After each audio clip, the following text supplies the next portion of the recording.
Siapa ada kencing manis yang tak terkawal sampai kena cucuk? Okey.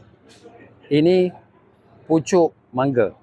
Dia ada warna dia nak merah macam ni, nak kuning macam ni, tapi dia lembut. Ambil ni dalam 3 pucuk, pagi perut kosong, kunyah dan telan kalau boleh.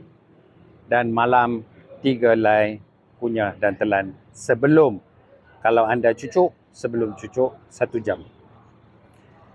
Kalau siapa ada darah tinggi yang tak terkawal juga, makan dos yang tinggi, ambil 7 helai pucuk dia macam ni yang lembut, dan ambil daun muda yang baru dia kat bawah ni, dia jadi muda gini hijau, ambil 4 helai. 11 helai, 3 cawan air, bagi didih sampai airnya berubah kekuningan, tutup api dan minum 2 kali juga pagi dan malam untuk tekanan darah.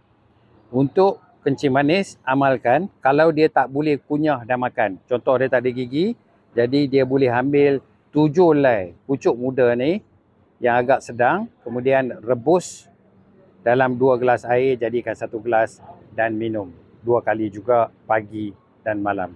Semoga mereka yang mengamalkan petua ni dikasihi dan dibantu oleh Tuhan Yang Maha Esa. Wallahi.